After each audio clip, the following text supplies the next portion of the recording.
Hey, hello. Balik lagi di channel Spoiler Moon dan kita akan lanjutkan lagi kisah hidup Fang Yuan. Di akhir part sebelumnya, Fang Yuan akhirnya berhasil lolos dari kemarahan King Chou. Lalu pasukan bantuan dari klan Fang juga sudah tiba. Hal itu membuat Chen Yi harus bertindak dan menarik King Chou serta dua orang lainnya dengan paksa. Akhirnya, di sana Fang Yuan berhadapan dengan anggota klan Fang. Fang Yuan diminta untuk membuat kesepakatan. Namun, karena Fang Yuan terlalu cerdik, dia membuat Fang Huaseng, tetua tertinggi pertama dari klan Fang, menjadi pusing 7 keliling.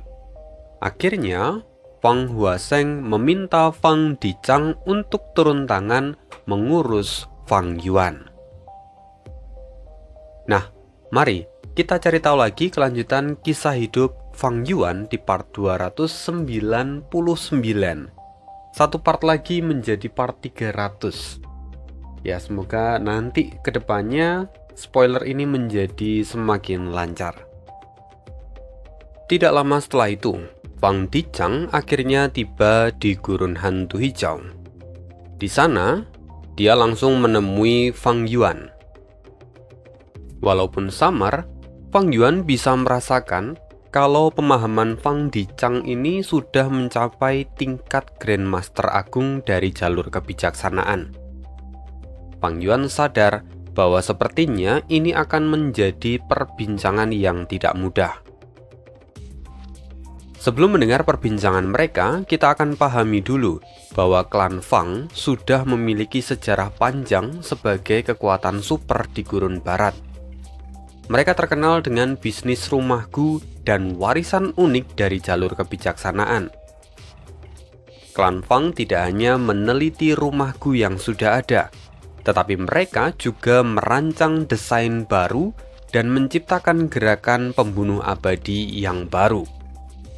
Tentu saja, semua itu mustahil dilakukan tanpa penguasaan yang mendalam pada jalur kebijaksanaan.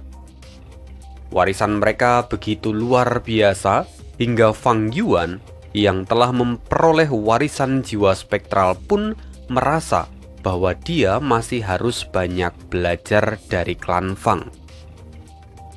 Selain itu, pewaris jalur kebijaksanaan di dalam klan Fang itu harus punya bakat yang istimewa.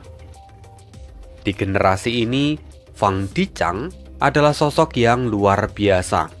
Dia tidak hanya memiliki bakat, tetapi dia juga berhasil memajukan jalur kebijaksanaan milik klan Fang. Bahkan dia juga mencapai tingkat Grandmaster Agung. Pencapaian ini tidak ia dapatkan melalui alam mimpi, melainkan melalui kerja keras selama bertahun-tahun. Memang, klan Fang selalu memiliki pewaris jalur kebijaksanaan di setiap generasi. Walaupun dalam 1000 tahun terakhir, hanya Fang Dichang yang berhasil mencapai ranah Grandmaster Agung. Pencapaian sehebat ini tentu membutuhkan bakat yang luar biasa dan tidak hanya mengandalkan sumber daya dari dalam klan. Kali ini, pertemuan antara Fang Dichang dan Fang Yuan segera berubah menjadi arena pertarungan kata-kata yang sengit. Layaknya dua orang jawara pedang yang bertarung di ruang sempit. Fang Yuan perlahan-lahan mulai terdesak. Lawannya kali ini benar-benar merepotkan. Seperti yang kuharapkan dari Grandmaster Agung jalur kebijaksanaan, dia benar-benar mengesankan, gumam Fang Yuan dalam hati. Ia masih ingat bagaimana dengan mudahnya membuat Fang Huaseng tak berkutik di dalam debat yang serupa. Namun di hadapan Fang Dichang, justru dia berulang kali ditangkis. Serangannya seolah tak berarti di hadapan Fang Dichang. Logika dari Fang Dichang terstruktur rapi dan memorinya juga tajam. Nyaris mustahil untuk dikelabuhi.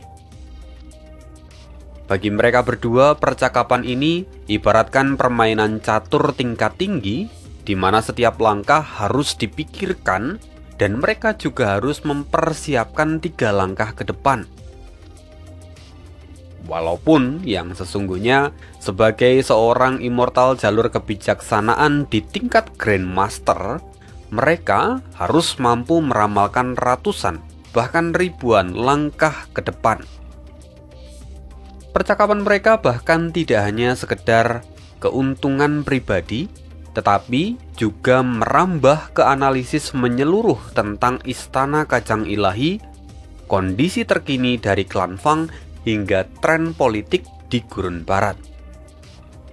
Sementara itu, Fang Yun dan Fang Leng yang menyaksikan debat ini hanya bisa terdiam, linglung, dan menyimak. Bagi mereka berdua, kedua orang ini bagaikan monster dengan kecepatan berpikir yang sulit dicerna akal sehat. Walaupun setelah beberapa waktu, Fang Yuan sendiri merenung dalam hati. Tanda dao jalur kebijaksanaanku masih belum cukup untuk bersaing dengan Fang Dicang. Meski aku sudah memiliki beberapa ku immortal dari jalur kebijaksanaan, tapi semuanya baru kuperoleh belakangan ini, dan aku belum membentuk set yang lengkap. Dasar yang kumiliki masih terlalu lemah dibandingkan dengan Fang Dicang. Memikirkan itu, pikiran gelap mulai menyelinap ke dalam otak Fang Yuan. Jika suatu saat nanti Fang Yuan harus berhadapan dengan klan Fang, maka orang pertama yang harus ia habisi terlebih dahulu tak lain adalah Fang Dicang. Dalam hal metode kebijaksanaan, Fang Dicang jelas jauh lebih unggul. Tetapi Fang Yuan juga memiliki keunggulan lain, yaitu kekuatan bertarungnya yang setara dengan ahli peringkat 8. Jelas, itu jauh melampaui kemampuan bertarung Fang Dicang. Di saat yang sama, Fang Dicang pun justru tengah mempertimbangkan hal yang berbeda. Kultivasi jalur kebijaksanaan orang ini sungguh menakjubkan. Andai bisa dibujuk bergabung dengan klan Fang, tentu dia akan menjadi aset yang berharga. Inilah pemikiran Fang Dicang. Terasa naif karena Fang Dicang tidak tahu identitas asli dari orang yang ada di hadapannya. Kalau dia tahu bahwa orang ini adalah Fang Yuan, mungkin dia akan memikirkan ulang pemikiran ini. Bagaimanapun, Fang Yuan adalah orang yang licik dan diburu di 5 wilayah. Selain itu, sekarang Fang Yuan bahkan sudah menyusun rapi rencana pembunuhan untuk menghabisi Fang Dicang. Andai Fang Dicang tahu pemikiran Fang Yuan, dia pasti sudah mengutuk Fang Yuan. Lalu kemudian, Fang Yuan tiba-tiba menyeringai dan tawanya memecahkan perhatian semua orang yang ada di sana. Para immortal dari klan Fang semuanya memandang Fang Yuan dengan tatapan bingung. Fang Yuan berkata sambil memberi hormat, "Sudah lama aku mendengar nama senior. Kini kusaksikan sendiri bahwa reputasi Anda memang pantas untuk didapatkan. Hari ini saya telah belajar banyak dari tetua Fang Dicang." Perubahan sikap secara drastis ini membuat semua orang yang ada di sana terperangah. Tak ada yang menyangka Fang Yuan akan tiba-tiba menjadi rendah hati. Fang Yuan lalu berkata lagi, "Awalnya saya sengaja mempersulit klan Fang. Tetapi hari ini, setelah saya menyaksikan kemampuan dari tetua Fang Dicang, saya merasa tak pantas kalau terus bersikap seperti tadi." Fang Yuan lalu meminta maaf meskipun wajahnya masih terlihat sombong. Fang Dicang yang melihat Fang Yuan tersenyum tipis. Dalam hatinya dia bergumam, ternyata orang ini memang sombong. tapi akhirnya dia mengakui kelebihanku. Dengan kepribadian dan bakat seperti ini, sungguh sangat disayangkan kalau dia tidak direkrut ke dalam klan Fang. Itu adalah pemikiran Fang Dicang. Namun dia sadar bahwa untuk saat ini yang lebih penting adalah istana kacang ilahi. Hal itu harus menjadi prioritas utama dan urusan perekrutan Fang Yuan bisa ditunda. Oleh karena itu, Fang Dicang lalu mengajak Fang Yuan bicara lagi. Dan kali ini Fang Yuan mulai bersikap kooperatif. Proses negosiasi pun berjalan dengan lancar. Perjanjian aliansi yang mereka sepakati sangatlah ketat, dirancang tanpa celah sedikit pun. Bahkan, Fang Yuan sendiri harus mengakui kesempurnaan dari perjanjian ini. Kalau dia mau melanggar perjanjian ini, dia membutuhkan persiapan yang matang dan sumber daya yang besar. Itu adalah sesuatu yang tentunya sulit dilakukan kalau dia hanyalah seorang kultivator tunggal. Namun, bagi Fang Yuan, ini tidak menjadi masalah. Lagi pula, yang terikat akan perjanjian ini bukan hanya dirinya, tetapi juga klan Fang. Oleh karena itu, kesepakatan ini kemudian membuat hubungan kedua belah pihak menjadi lebih baik. Masalah istana kacang ilahi ini sangat krusial. Bantuanmu akan sangat berharga, Saudara Xuan. Aku harap kamu bersedia membantu kami, ujar Fang Dicang. Fang Yuan segera menyadari ini adalah taktik halus untuk mengawasinya. Dia bergumam dalam hati, Grandmaster Agung dari jalur kebijaksanaan memang selalu punya siasat. Namun Fang Yuan tidak menolak usulan ini. Dia malah menyambut tawaran ini dengan baik. Dengan kekuatan di tingkat peringkat 8 miliknya, Fang Yuan sama sekali tidak merasa khawatir. Justru ia berharap kalau klan Fang akan melakukan kesalahan, sehingga hal itu bisa memicu klausul pembalasan dari dalam perjanjian yang sudah mereka buat. Lalu, tak lama kemudian, Fallen Flower Hall telah berhasil diperbaiki. Kecepatan perbaikan ini membuktikan keahlian dari klan Fang sebagai ahli di dalam urusan perbaikan ataupun pembuatan rumah Gu yang terkemuka di Gurun Barat. Selain itu, bala bantuan pun telah tiba. 2 immortal peringkat 7 dan 1 peringkat 6. Sementara Fang Anlei yang terluka segera dikirim pulang ke markas klan Fang, digantikan oleh immortal yang baru untuk mengendalikan Fallen Flower Hall. Kini, klan Fang telah mengerahkan lebih dari 10 immortal di Gurun Hantu Hijau. Separuhnya peringkat 7, termasuk diantaranya adalah Fang Huaseng dan Fang Dicang. Jelas, ini adalah pengerahan pasukan secara besar-besaran. Klan Fang benar-benar menganggap serius dan mengincar istana kacang ilahi. Fang Yuan menganalisis, mengerahkan begitu banyak immortal sangatlah beresiko.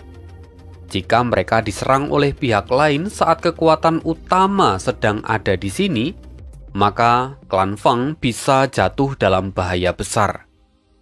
Tetapi tampaknya, demi rumah Gu Immortal peringkat 8, resiko ini menjadi sepadan bagi mereka. Setelah itu, ketiga rumah Gu itu mulai bergerak. Fang Yuan mendapatkan kejutan. Kali ini, ia diizinkan untuk ikut mengendalikan rumah Gu Dermagatanya. Ini berarti kesempatan emas bagi Fang Yuan untuk mempelajari rahasianya. Namun Fang Dicang lalu tersenyum karena membaca ekspresi Fang Yuan. Dia berkata, "Jangan khawatir. Pertama, kita sudah terikat perjanjian. Kedua, teori dan praktek itu berbeda.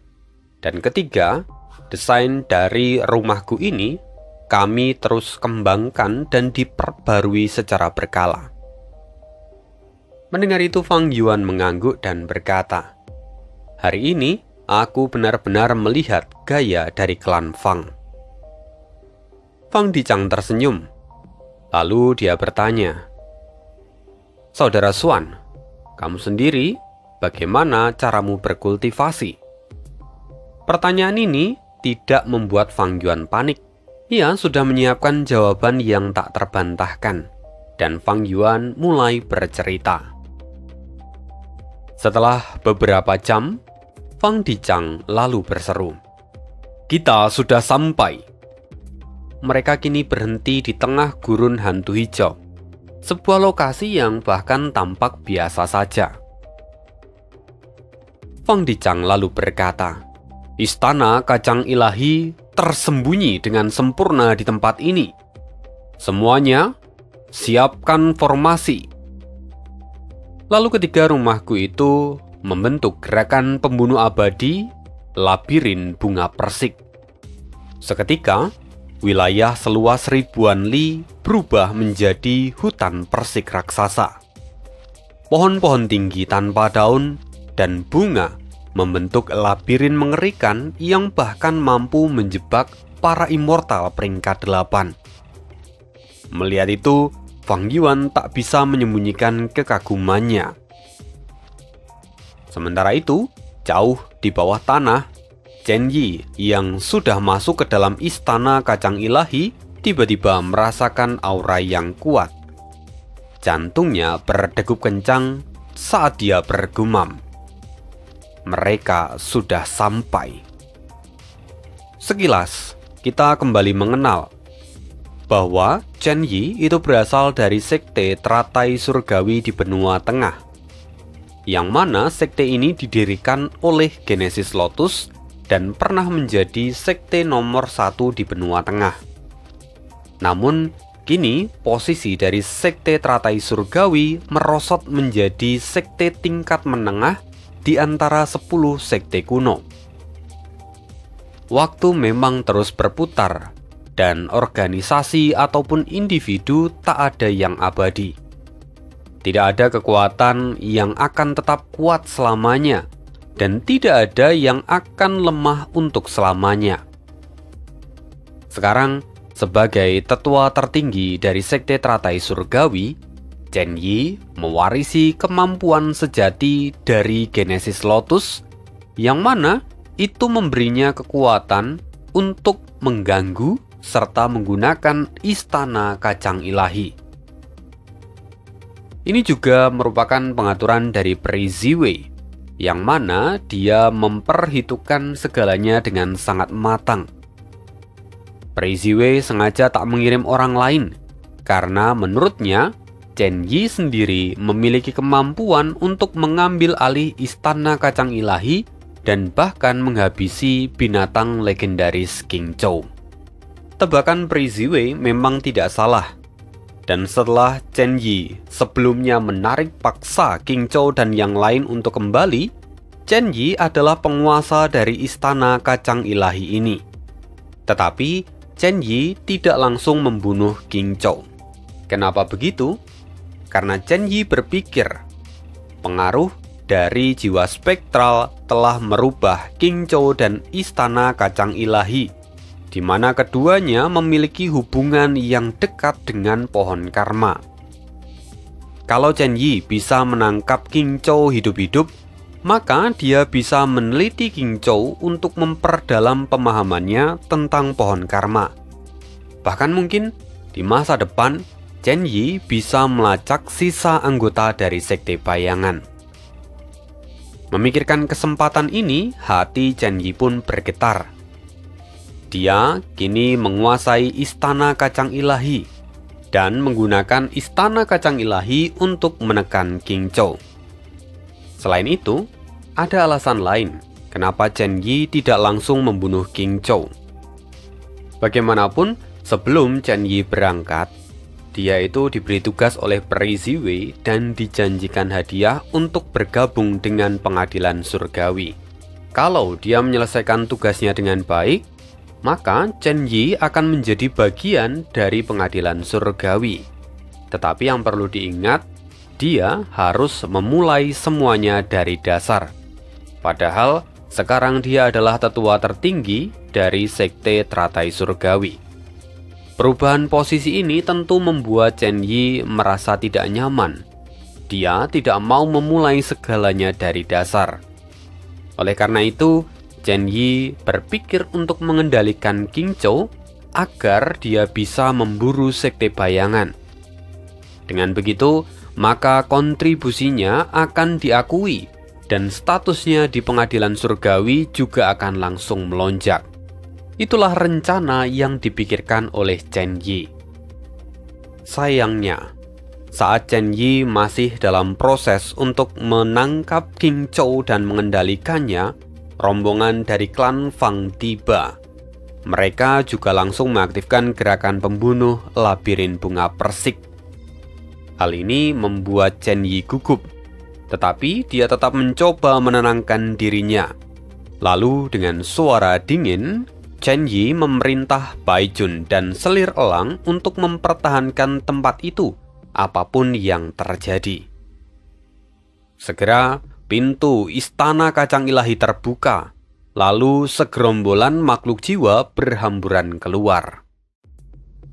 Setelah menguasai istana kacang ilahi, maka secara otomatis Chen Yi telah mengekang King Chou, dan itu juga membuat dirinya menjadi tuan dari Bai Jun dan selir elang. Oleh karena itu, Chen Yi bisa memerintah kedua orang itu. Sementara itu di luar, di sisi klan Fang, Fang Dichang memimpin ekspedisi ini tanpa keraguan. Dia memerintahkan beberapa immortal untuk keluar dari 3 rumah Gu dan bergerak menuju istana kacang ilahi yang berada di pusat labirin. Fang Yuan masih berada di dalam rumah Gu Dermagatanya. Dia tampak terkesima. Labirin bunga persik ini sungguh luar biasa. Istana kacang ilahi seharusnya tersembunyi jauh di dalam tanah. Tetapi sekarang mereka dipaksa muncul ke permukaan. Fang Yuan tidak sepenuhnya memahami mekanisme di balik gerakan pembunuh ini. Tetapi Fang Yuan tahu bahwa gerakan pembunuh ini mampu mengubah lingkungan secara drastis untuk memberikan keuntungan pada penggunanya. Kini ketiga rumah Gu milik klan Fang bersembunyi dan menjadi inti yang menopang labirin bunga persik. Para immortal yang ada di dalamnya juga terus mengeluarkan esensi abadi untuk mempertahankan formasi ini. Lalu di tengah lautan hutan persik yang begitu luas, istana kacang ilahi berdiri dengan megah. Tiba-tiba pintunya terbuka dan gerombolan makhluk jiwa muncul, termasuk 3 binatang jiwa abadi yang sebelumnya bertarung melawan Fang Anlei dan Fang Yuan. Ular hitam bersayap, macan tutul berekor banteng, dan raksasa bermata satu. Namun anehnya, alih-alih menyerang, ketiga binatang jiwa abadi dan juga binatang jiwa yang lain malah membentuk formasi melingkar di sekitar istana. Melihat itu, para immortal dari klan Fang terkejut. Apa yang terjadi? Chen Yi yang berada di dalam istana tiba-tiba berseru. Lalu cahaya hijau menyelimuti istana kacang ilahi, kemudian membentuk baju besi kayu yang melindungi setiap makhluk jiwa dari ujung kepala hingga kaki. Fang Yuan pun tampak bingung, tapi Fang Dichang segera berseru. Itu gerakan pembunuh abadi istana kacang ilahi, armor kebun sayur. Hah? Armor kebun sayur? Fang Yuan mengerutkan kening. Fang Dichang kini tampak menghela nafas. Klan kami hanya tahu tentang nama dan penampilannya, tetapi tidak ada catatan tentang efek dari gerakan pembunuh ini. Mendengar itu, mata Fang Yuan justru berbinar. Ini berkaitan dengan warisan Genesis Lotus. Jadi gerakan ini pasti tidaklah sederhana. Mari amati terlebih dahulu. Fang Dicang mengangguk setuju. Benar, mari kita amati. Kini klan Fang terus melancarkan gerakan pembunuh ke arah para pasukan jiwa di sekitar Istana Kacang Ilahi. Namun semakin lama, wajah para immortal dari klan Fang justru terlihat semakin muram. Meski beberapa binatang jiwa berhasil dibunuh, tapi efek keseluruhannya sangatlah kecil. Armor hijau mereka saling terhubung dan membagi kerusakan secara merata. Ini gerakan yang sungguh luar biasa, kata para immortal yang menyerang. 6 immortal dari klan Fang gagal membuat kemajuan setelah beberapa waktu. Sampai kemudian seorang immortal wanita berbusana ungu melesat keluar dari rumah Gu kandang ayam anjing. Dia berseru, "Biarkan aku mencobanya." Wanita itu lalu mengaktifkan gerakan pembunuh abadi yang telah ia persiapkan. Seketika awan beracun pekat memenuhi langit, menutupi Istana Kacang Ilahi dan para pasukan binatang jiwa. Dari dalam awan itu, ribuan burung pipit beracun terbang keluar seperti anak panah, menghujani musuh dengan serangan yang tiada henti. Tapi, ekspresi para immortal dari klan Fang justru semakin muram. Serangan ini berskala besar, tapi nyaris tak memberikan pengaruh, kata seorang immortal. Fang Dicang mengerutkan kening. Bahkan, awan racun panah burung pipit milik Fang Zi tak berguna. Tampaknya armor hijau ini benar-benar tak memiliki kelemahan. Fang Dicang menoleh ke arah Fang Yuan. "Saudara Xuan, apakah kamu memiliki ide?" Fang Yuan langsung menggelengkan kepala. "Saya pun belum menemukan celahnya. Tetapi menurut saya, Istana Kacang Ilahi kini bertindak jauh lebih strategis dibandingkan sebelumnya. Armor hijau ini hanya salah satu bentuknya. Yang lain kita bisa lihat bahwa para binatang jiwa itu juga bergerak dengan selaras. Mereka tetap mempertahankan istana dengan sempurna. Perubahan ini terlalu drastis. Pasti ada sesuatu di balik semua ini." Fang Dicang pun mengangguk. Wajahnya tampak masam. Ia tahu, sebelumnya Istana Kacang Ilahi hanya bisa menyerang secara terbatas. Tetapi kini pertahanannya terasa sekuat benteng baja. Fang Dicang lalu berkata, "Aku mengaktifkan labirin bunga persik. Tetapi istana ini memilih untuk bertahan. Apakah mereka sedang mengulur waktu?" Kalau memang benar demikian, pasti ada alasan tersembunyi. Dengan cepat, Fang Dicang memerintahkan para immortal dari klan Fang untuk mundur. Dia berseru, "Kita akan serang menggunakan labirin bunga persik." Begitu para immortal kembali ke rumah Gu immortal mereka, labirin itu mulai berubah. Cabang-cabang pohon persik yang awalnya gundul tiba-tiba dipenuhi dengan dedaunan hijau, lalu berganti menjadi bunga-bunga merah yang bermekaran. Angin kencang berhembus menebarkan kelopak-kelopak yang kemudian berkumpul membentuk prajurit angin berbunga. "Saudara Xuan, bantu aku mengendalikan sebagian dari mereka," kata Fang Dicang pada Fang Yuan. Segera Fang Yuan mengangguk. Dia mendapatkan akses kontrol. Dia mencoba menggerakkan 12 prajurit angin berbunga. "Menarik," gumamnya. Setiap prajurit bisa diisi dengan gerakan pembunuh, dan mereka akan meledak saat dikalahkan, kata Fang Yuan. Mendengar pujian itu, Fang Dicang tersenyum sambil berkata, "Sekarang, ayo lihat, apakah kita bisa menangkapnya?" Fang Yuan lalu mulai menggunakan prajurit angin berbunga untuk menyerang. Istana Kacang Ilahi tak tergoyahkan. Tetapi ketiga binatang jiwa abadi kini tampak menggeliat kesakitan. Kecepatan aktivasi dari gerakan pembunuhnya hampir setara dengan kita, puji Fang Yuan. Sambil berkata demikian, Fang Yuan mengerahkan 3 prajurit angin berbunga lagi ke arah binatang jiwa abadi. Gerakan pembunuh 180 budak. Begitu serangan ini mengenai ular hitam bersayap, tubuhnya langsung membeku.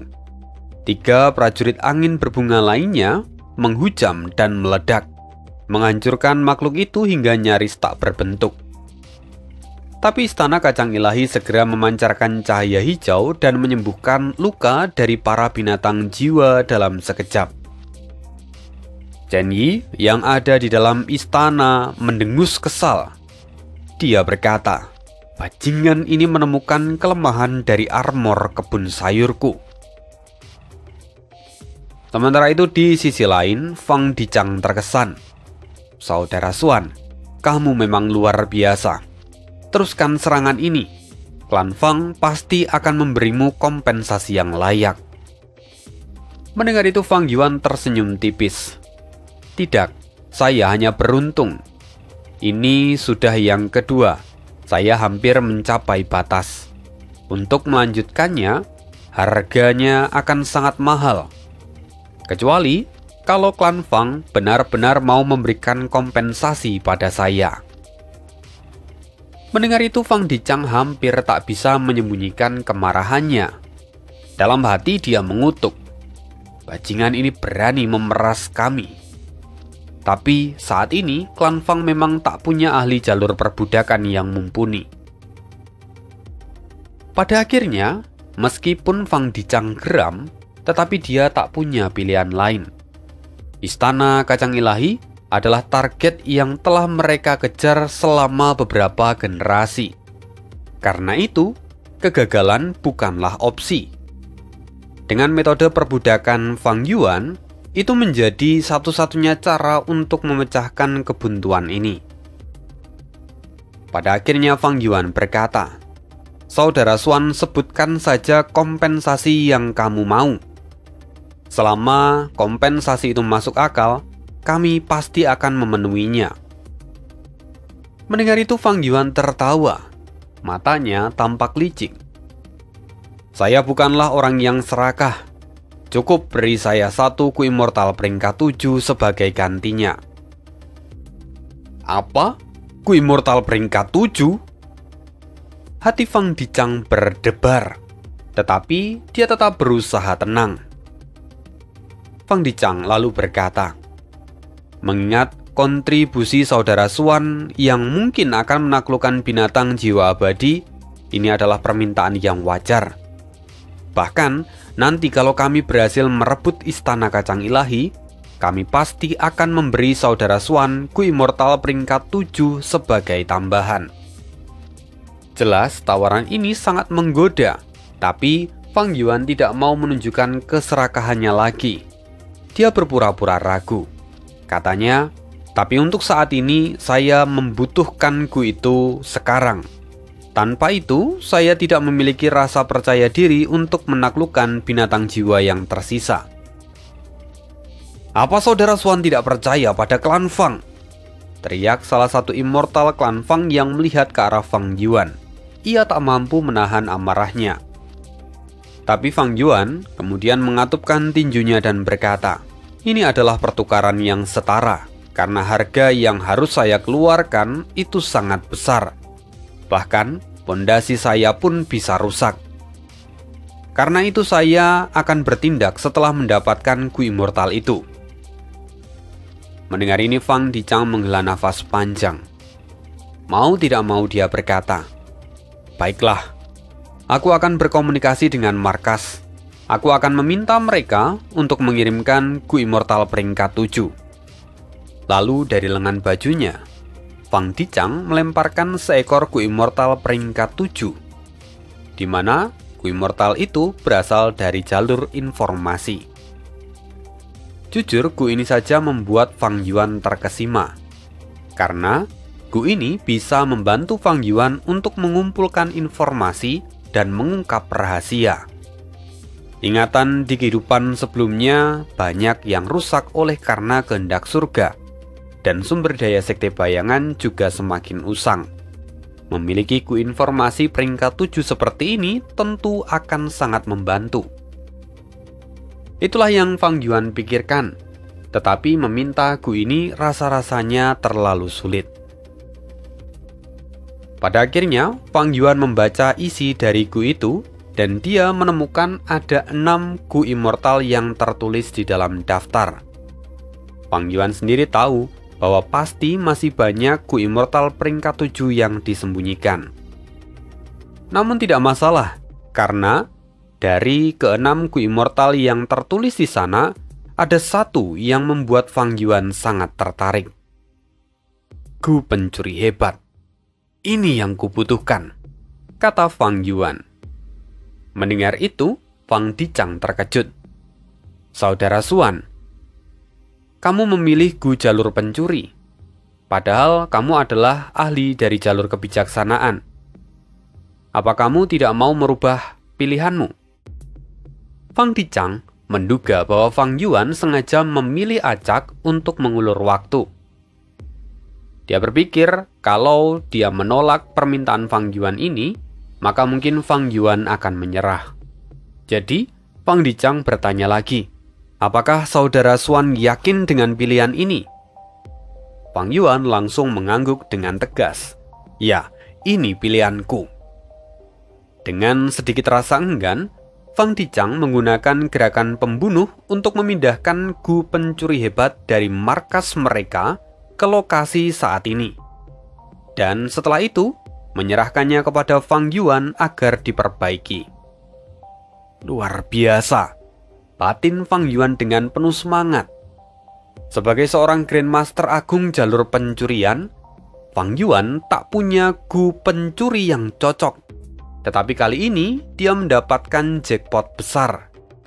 Dengan Gu pencuri hebat, maka Fang Yuan bisa menyempurnakan gerakan penyembunyian hantu dengan maksimal.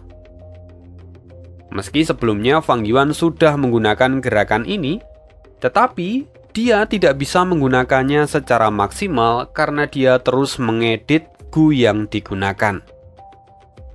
Dengan Gu pencuri hebat, maka segalanya akan berubah. Dengan sedikit modifikasi, aku bisa memanfaatkan sebagian besar kekuatannya, pikir Fang Yuan dalam hati saat melihat Gu pencuri hebat. Namun, itu adalah langkah yang akan ia ambil nanti. Sekarang dia harus kembali fokus dalam pertempuran. Untuk menghilangkan kecurigaan dari semua orang, Fang Yuan lalu mengeluarkan 2 binatang jiwa abadi yang belum lama ini ia taklukkan. Dia lalu meminta keduanya untuk bunuh diri, dan dalam sekejap keduanya melakukan hal yang sama. Fang Yuan lalu berjalan, mengambil inti dari jiwa murni binatang buas abadi itu. Ini adalah material abadi peringkat 8 yang sangat langka. Dan kemudian, Fang Yuan berkata, inilah yang kusebut sebagai harga mahal yang harus kubayarkan. Bagaimanapun kehilangan 2 binatang jiwa abadi itu adalah kerugian besar. Melihat itu, para immortal dari klan Fang yang menyaksikan semuanya menjadi lebih simpati pada Fang Yuan. Tapi Fang Dicang tak punya waktu untuk berbelas kasih. Dia berkata, situasinya genting, tolong lakukan yang terbaik saudara Xuan. Fang Yuan dengan santai menjawab, tentu saja. Dia lalu berpura-pura mengumpulkan tenaga dan menggunakan 180 budak melalui prajurit angin berbunga. Setelah 3 kali percobaan, akhirnya Fang Yuan berhasil menaklukkan salah satu binatang jiwa abadi, yaitu macan tutul berekor banteng. Fang Yuan pura-pura muntah darah setelah menaklukkan macan tutul berekor banteng. Tubuhnya limbung seakan hampir pingsan. Xuan Bujin, apa kau baik-baik saja? Istirahatlah sebentar, aku bisa menyembuhkanmu." Para immortal dari klan Fang ramai menawarkan bantuan pada Fang Yuan. Tapi Fang Yuan melambaikan tangan dan berkata, "Tak perlu khawatir, aku akan segera menyelesaikan tugasku." Ya, Fang Yuan memilih untuk menolak tawaran mereka karena semua ini hanyalah akting. Fang Yuan sebenarnya tak terluka. Dia dengan sengaja melukai bagian dalam tubuhnya agar muntah darah. Dengan begini, maka semua alibinya akan terpenuhi. Fang Yuan lalu kembali berdiri dan mulai menaklukkan binatang jiwa abadi yang terakhir. Sampai semuanya selesai, Fang Yuan tampak puas meskipun kini dia terlihat pucat. Dalam hati, Fang Yuan bergumam, "Aku berutang budi pada prajurit angin berbunga. Tanpa kemampuan mereka yang bisa menyimpan gerakan pembunuh, mustahil untuk aku bisa menaklukkan para binatang buas abadi ini." Kini berkat kelicikan Fang Yuan, dua binatang jiwa abadi yang terakhir menjaga istana kacang ilahi akhirnya jatuh ke dalam kendalinya. Fang Yuan segera mengirimkan ketiga binatang jiwa abadi itu ke dalam aparaturnya. Salah seorang immortal dari klan Fang berkata, "Suan Bujin memang benar-benar ahli jalur kebijaksanaan yang hebat. Padahal, klan kita sudah merencanakan selama beberapa generasi untuk menaklukkan istana kacang ilahi. Tetapi kini, orang luar ini malah mendapatkan keuntungan terbesar. Go Immortal peringkat 7 dan 3 binatang jiwa abadi yang setara dengan Immortal peringkat 8. Melihat itu, ekspresi para immortal dari klan Fang beragam, dari kekesalan sampai dongkol. Bahkan Fang Huazeng, dia pun tampak sulit untuk menyembunyikan kecemburuannya. Hanya Fang Dicang yang saat ini memiliki pemikiran lain. Dia bertanya-tanya, kenapa sebelumnya Fang Yuan memilih Gu pencuri hebat. Dia mulai mempertimbangkan, apakah mungkin Fang Yuan memiliki warisan sejati dari surga pencuri. Tetapi, untuk saat ini Fang Dicang tidak bisa mengkonfirmasi dugaan itu. Sementara itu, saat ini, Fang Yuan pura-pura duduk bersila, menutup mata seolah sedang memulihkan diri. Melihat itu, Fang Dicang kemudian memanggil Fang Yuan. "Saudara Suang Bujin, apa kamu baik-baik saja?" Fang Yuan masih diam. Fang Dicang berkata lagi, "Apa lukamu separah itu? Biar ku sembuhkan, aku butuh bantuan." Tapi perlahan Fang Yuan membuka matanya. Suaranya parau. "Tak perlu. Yang penting sekarang adalah istana kacang ilahi. Orang di dalam istana ini tampaknya sengaja mengulur waktu. Mereka pasti memiliki alasan yang berbahaya di baliknya." Mendengar itu, para immortal dari klan Fang tampak sinis. Apa yang bisa mereka lakukan? Mereka sudah terjebak di dalam labirin bunga persik kami. Tapi Fang Dicang juga memiliki pemikiran yang sama. Dia lalu berkata, "Semuanya fokuskan serangan pada istana kacang ilahi." Mendengar itu, ketiga rumah Gu dari klan Fang mengerahkan seluruh kekuatan mereka. Kelopak bunga persik beterbangan seperti badai, membentuk prajurit angin berbunga yang baru. Mereka semua menyerbu istana kacang ilahi. Sementara itu, di dalam istana kacang ilahi, Chen Yi memerintahkan Bai Jun dan Selir Elang dengan wajah dingin. "Buktikan kesetiaan kalian. Keluar dan hadang mereka." Mendengar itu, keduanya gemetar. "Tuan, dengan kekuatan kami akan mati kalau kami keluar," kata Selir Elang. Chen Yi tertawa. "Lakukan perintahku. Kalau kalian melawan, kalian akan mati sekarang. Tapi kalau kalian mengikuti perkataanku, aku akan memperkuat kalian. Pilih dalam 3 tarikan nafas. Mendengar itu dengan berat hati, mereka berdua tak punya pilihan selain pergi keluar. Boom! Baijun dan Selir Elang akhirnya bertarung. Mereka menghindari setiap serangan prajurit angin berbunga. Tapi tetap saja, lama-kelamaan luka mereka semakin menumpuk. Tiba-tiba, dua sinar hijau dari istana kacang ilahi menyambar mereka. Apa ini?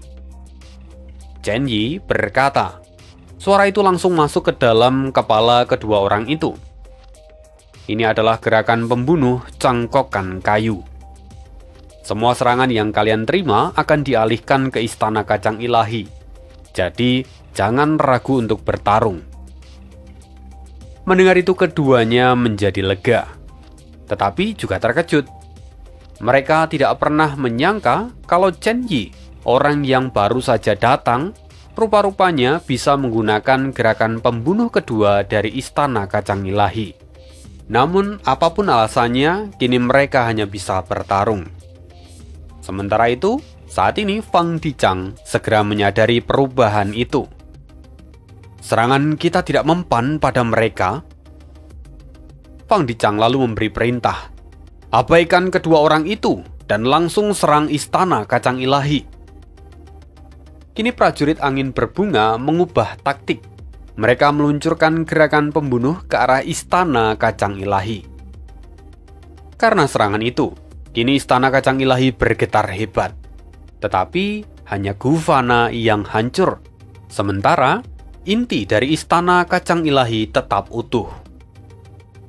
Di dalam istana kacang ilahi, Chen Yi mengerutkan kening. Mereka benar-benar cepat menangkap trikku. Dia belum sepenuhnya menguasai istana kacang ilahi, karena secara umum, King Zhou masih memegang kendali atas istana ini. Kalau Chen Yi ingin memaksimalkan kekuatan dari istana kacang ilahi, maka dia harus membunuh King Zhou.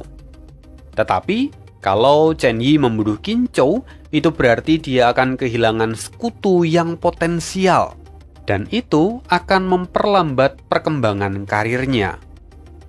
Jadi, Chen Yi masih berusaha untuk menggunakan kemampuannya saat ini. Dia lalu mengerahkan gerakan pembunuh abadi berikutnya, kehidupan segudang petir musim semi. Ini petir hijau berkilat seperti naga, melingkari istana sebelum meledak menjadi bola petir yang menghancurkan para prajurit angin berbunga serta pohon persik di sekitarnya. Yang mengejutkan, tempat di mana jatuhnya bola petir itu kini tumbuh pohon pinus dengan subur. Pohon-pohon pinus itu menghalangi regenerasi dari labirin bunga persik. Fang Dichang melihat itu tampak suram. Langkah ini sungguh kuat sampai mampu mengubah medan perang. Kini istana kacang ilahi tak lagi pasif. Pertarungan memasuki babak yang baru. Dan sekian dulu kisah hidup Fang Yuan hari ini. Kita akan sambung lagi kisahnya di part berikutnya. See you again di next video, dan bye.